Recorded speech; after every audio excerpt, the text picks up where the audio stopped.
আওয়ামী লীগ সমর্থক বুদ্ধিজীবীদের বিচার করার কথাটা আমি ওভাবে বলি নাই। আমি বলেছি যে এই যে 16 জুলাইয়ের পর থেকে আবু সাইদকে হত্যা করার পর থেকে ছাত্রদের আন্দোলন দানা বেঁধে উঠছিল। আপনি জানেন কয়েকদিনের মধ্যেই আন্দোলনকারী ছাত্রদেরকে বিশ্ববিদ্যালয়ের প্রাঙ্গণ থেকে বের করে দিয়েছিল সরকারি দলের ছাত্র গুন্ডা বাহিনী।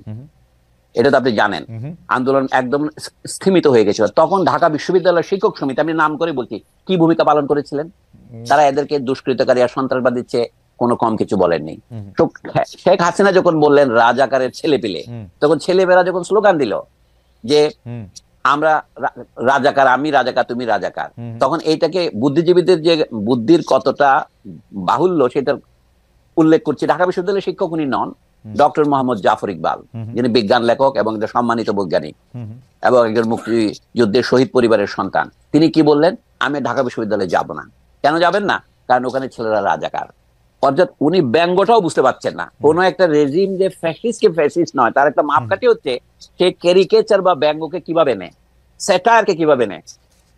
জাফর ইকবাল সাহেব স্যাটায়ার বুঝতে পারে নাই। যারা নিজেদেরকে রাজাকার বলছে তারা তো স্যাটায়ার করছে শেখ হাসিনাকে। শেখ হাসিনাই আসলে রাজাকার বলতে চেয়েছে ওরা। তুমি কে, আমি কে, রাজাকার রাজাকার। একজন বলতো না আওয়ামী লীগের ন্যারেটিভটা কি ছিল? আপনি জানেন, বললো কি একটা সরকারের ধারাবাহিকতা দরকার, সেই জন্য শেখ হাসিনা সরকারকে বারবার দরকার, উন্নয়নের জন্য একটা ধারাবাহিকতা দরকার। এই যে আদর্শ, এটা তো ভুল আদর্শ। এইটা উন্নয়নের নামে, ধারাবাহিকতার নামে তারা করলো কি, তারা 2040 সন 41 পর্যন্ত ক্ষমতা থাকার স্বপ্ন প্রচার করেছিলেন। তখন ঢাকা বিশ্ববিদ্যালয়ের শিক্ষক সমিতি বা অন্যান্য বিশ্ববিদ্যালয়ে তাদের অনুপাতকারী শিক্ষক সমিতি কি ভূমিকা পালন করেছিলেন? এটার জন্য তাদের বিচার হওয়া দরকার। মানে কি? একটা বিচার হচ্ছে নৈতিক বিচার। আমাদের দেশের লোক নৈতিকতার বোধ হারিয়ে ফেলেছে। আমি যে তাদেরকে জনগণের সামনে দাঁড়িয়ে ক্ষমা প্রার্থনা করতে হবে, এটা হচ্ছে বিচার। অথবা জনগণ তাদের উপরে ঘৃণা পোষণ করবে। আচ্ছা ধরেন শয়তানের বিচার করার জন্য মক্কার হাজিরা কি করে? প্রতীকী কতগুলি ঢিল নিক্ষেপ করে না? আমরা বলছি এডওয়ার্ড সাইদ লেবানন সীমান্তে গিয়ে দখলকৃত গোলান হাইটস এর দিকে কয়েকটা ঢিল ছুড়ে মেরেছিলেন। তখন কি হয়েছিল? আমেরিকান পত্রপত্রিকায় খবর বেরিয়েছিল কি, Edward Saeed professor of violence. অর্থাৎ এখন আমাকে যদি বলেন যে আমি আওয়ামী লীগের বিচারের জন্য ফৌজদারি দেওয়ানি অপরাধ দিয়েছি, এটা তো দেওয়ানি অপরাধ না, এটা তো জনগণের বিরুদ্ধে রাজনৈতিক অপরাধ। তারা যেটা করেছেন, ছাত্রদেরকে সমর্থন তো করেন নাই, তাদেরকে তারা সন্ত্রাসবাদী বলেছেন এবং তারা নির্যাতিত ছাত্রদের উপর মানসিক নির্যাতন চাপিয়ে দিয়েছেন। আমাদের বিচার ব্যবস্থাতে মানসিক নির্যাতনের কোনো বিচার নাই স্যার। এটা জুলাই আগস্টে শুধু না, গত 5 বছর 10 বছর 15 বছর যে সময়ে ছিল স্যার, আপনি বহুবার এটা বলেছেন, বক্তৃতায় বলেছেন, টকশোতে বলেছেন, আমরা নিজেরা এক্সপিরিয়েন্স করেছি। তারা যে এইভাবে সরকারের বিভিন্ন অপকর্মকে, আপনি যাদের কথা বলছেন ঢাকা বিশ্ববিদ্যালয়ের শিক্ষক সমিতি থেকে শুরু করে আমরা নিজেরা, মানে সাংবাদিক থেকে শুরু করে অনেকেই এই কাজটাই করেছেন, বুদ্ধিজীবী বারবার করেছেন। কিন্তু স্যার আমরা এই জুলাই আগস্টের খুনের ঢালাও মামলায় সাংবাদিক, সাহিত্যিক, ক্রিকেটার, শিক্ষক, সংস্কৃতি কর্মীদের নাম দেখতেছি আওয়ামী লীগের সাথে জড়িত এমন কাউকে গ্রেপ্তারও করা হচ্ছে এই একই রকম মামলায়। এইটা কি স্যার ঠিকই আছে বিপ্লব পরবর্তী বা অভ্যুত্থান পরবর্তী? না, এটা ঠিক নাই। আমার কাছে বিপ্লবের পরে অনেক সময় মব জাস্টিস হয়। পৃথিবীর ইতিহাসে যেরকম বিপ্লবের পরে ভায়োলেন্স হয়, যে লোক মারা যায়। আচ্ছা 1971 এর পরে ধরেন, আমরা সকলে জানি ঢাকার খোলা স্টেডিয়ামে আমাদের দেশের একজন বিখ্যাত মুক্তিযোদ্ধা কতগুলি লোককে বিহারি বলে ধরে ওপেন বেয়নেট দিয়ে মারে নাই? তার কি বিচার হয়েছে? এটা তো মার্ডার। মানে তার তো কোনো জুডিশিয়াল পাওয়ার ছিল না, তিনি তো কাউকে না। অর্থাৎ মার্ডার আর এক্সিকিউশনের মধ্যে পার্থক্য আছে। আপনি জানেন, আপনি ম্যাজিস্ট্রেট ছিলেন, আমি জুরিস্ট দাবি করি না, আমি আইনের একজন সাধারণ ছাত্র মাত্র। তো আমার বক্তব্য হচ্ছে আইন ভঙ্গ হলেই একটা খারাপ উদাহরণ তৈরি হচ্ছে, সেই খারাপ উদাহরণ অনুসরণ করা উচিত নয়। আমার বক্তব্য খুব পরিষ্কার। শুধু যদি ঢাকা বিশ্ববিদ্যালয়ের শিক্ষক সমিতি এটা করতো তাতে হতো না। তারা দেশের সমস্ত বিশ্ববিদ্যালয়কে পর্যায়ক্রমে নষ্ট করেছে। কিভাবে নষ্ট করেছে? তারা অযোগ্য লোকদের এটাকে বলা হয়তো স্যার, মাঝখানে একটু বলে, এটাকে বলা হয়তো উপাচার্য লীগ একটা প্রতিষ্ঠিত হয়েছিল স্যার, শিক্ষক। এমনকি আমি পরে শুধু টোকাই লীগও তারা তৈরি করেছে। না, আমার কথা এইটা হচ্ছে স্বৈরাচার অথবা ফ্যাসিবাদ যে প্রক্রিয়া অর্জন করে, এটাকে বলে ইংরেজিতে বলে লেট ফ্যাসিজম। মানে অর্থাৎ অনুন্নত দেশের ফ্যাসিজম অনুন্নত প্রকৃতির হয়, তার এফিসিয়েন্সিও কম হয়। বুঝতে পারছেন না? এটা বলার দরকার নেই। আমরা এটা তখন অনেক সময় বলতে, ফ্যাসিজম শব্দটা বলতে আমরা ভয় পেয়েছি। আমরা কিন্তু দোয়া তুলসী নই কেউ।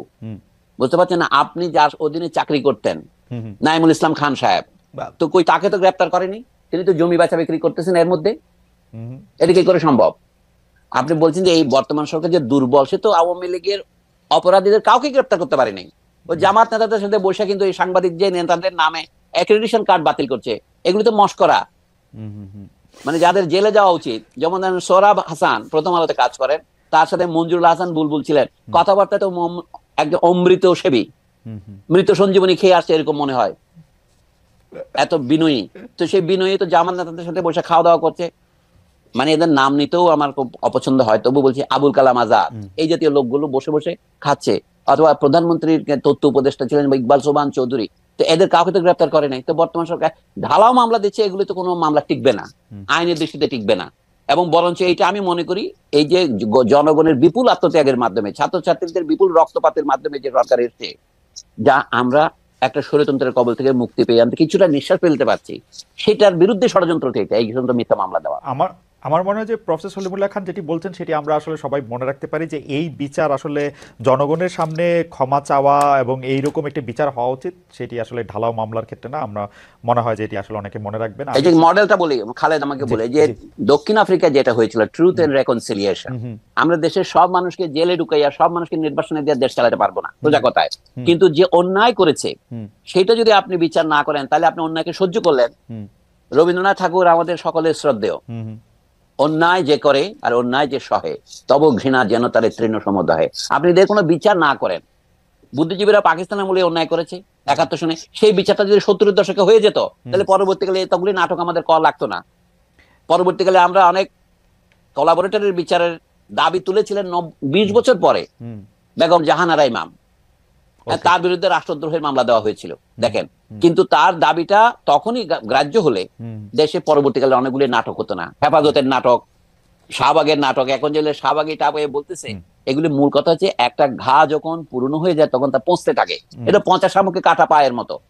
আমি বলছি এখনো যদি এই দফায় যদি এরা নিজেরা নিজেদেরকে ক্লিন করে আসে, চীনে যেমন ছিল, কনফেশন করে নিতে হয় যে আমি এটা ভুলটা করেছিলাম ভাই, আমি করব না। আমি শুনেছি আওয়ামী লীগের কোন এক নেতা, মানে প্রথম শ্রেণীর নেতাদের একজন বলে কি আওয়ামী লীগ এখন জনগণের কাছে মাপ চাইতে প্রস্তুত, কিন্তু মাপ তো তাদের নেত্রী চাইতেছে না। মানে চাইলেও আমি খুনের অপরাধের কোনো মার্জনা হয় না। যারা খুনের সাথে হত্যার সাথে জড়িত তাদের বিচার ফৌজদারি কাটে হবে। কিন্তু রাজনৈতিক ভাবে আমি মনে করি আওয়ামী লীগ তার বৈধতা, নৈতিক বৈধতা হারিয়েছে। আওয়ামী লীগ বাংলাদেশে আর কোনদিন উঠে দাঁড়াতে পারলে আমি মনে করি যে আমাদের রাজনৈতিক পড়াশোনা যা করেছি সবই বৃথা যাবে। মুসলিম লীগ যেমন বিলুপ্ত হয়ে গেছে, আওয়ামী লীগও বিলুপ্তির পথে, এটা আমি দৃঢ়ভাবে বিশ্বাস করি। আওয়ামী লীগ তো ভিন্ন নামে আসবে, কিন্তু পুরনো আওয়ামী লীগ নিজে নিজেকে বিলুপ্ত করে নাই, বাকশাল করে তাকে আবার ফিরিয়ে দেওয়া হয়েছিল। তো সেইটা সে নিজেকে আবার দ্বিতীয় আত্মহত্যা করলো। আপনার মনে পড়ে, আমি বলি, আপনার মনে আছে শামসুর রহমানের প্রথম কবিতার বইয়ের নাম কি? প্রথম রৌদ্রকরটিতে প্রথম গান দ্বিতীয় মৃত্যুর আগে।